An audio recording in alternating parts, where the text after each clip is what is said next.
ये सवाल मुझसे इंस्टाग्राम पर कई बार डीएम में लोगों ने पूछा है कि राधा रानी कौन है और क्या राधा रानी काल्पनिक हैं।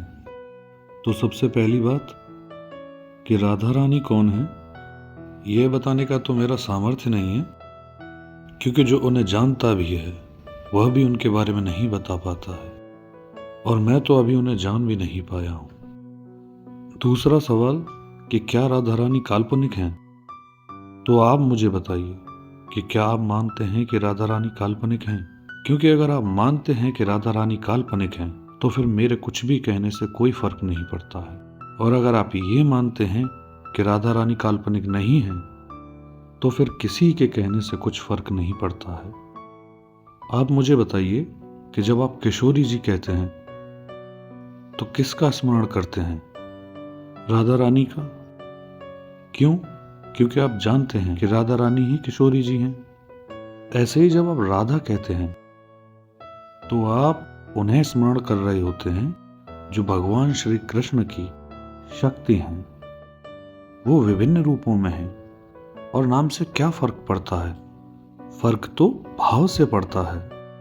कुछ दिनों से ये बहस मैंने ज्यादा देखी है कि राधा रानी का जिक्र किसी पुस्तक में नहीं है। भगवान कृष्ण के कितने सारे नाम हैं, और जो भी उन्हें जिस नाम से पुकारता है वो उसी रूप में चले आते हैं।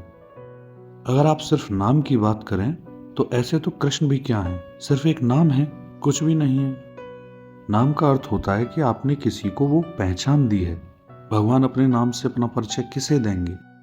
भगवान को अपना नाम रखने की क्या जरूरत पड़ेगी? हम अपना नाम इसलिए रखते हैं ताकि हम अपना प्रारंभिक परिचय दे सकें। जब हम अपना परिचय देते हैं तो नाम हमारी प्रारंभिक पहचान होता है, और परमात्मा को नाम की क्या आवश्यकता पड़ी? वो किसे अपना परिचय देंगे? हमें। हम कौन हैं? तो भगवान को तो उनके भक्त जिस भी नाम से पुकारते हैं वो उसी नाम से रीझ जाते हैं।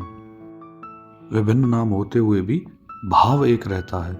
इसलिए कोई उन्हें चक्रधारी कहता है, कोई उन्हें माखन चोर कहता है, कोई उन्हें रणछोर कहता है, और वो सभी नामों को अपना लेते हैं। क्या केवल कृष्ण कृष्ण कहने से ही भगवान आएंगे? ब्रज में बहुत सारी माताएं तो उन्हें लल्ला कहती हैं, और हम उनके भाव की कल्पना भी नहीं कर सकते। और मैंने बहुत ज्यादा शास्त्र तो नहीं पढ़े हैं, पर अपने टीचर्स को और बहुत सारे संतों को बहुत मन से सुना है, और बस इतना ही जाना है कि भक्ति भाव का विषय है, ज्ञान का विषय नहीं है, तर्क का विषय नहीं है।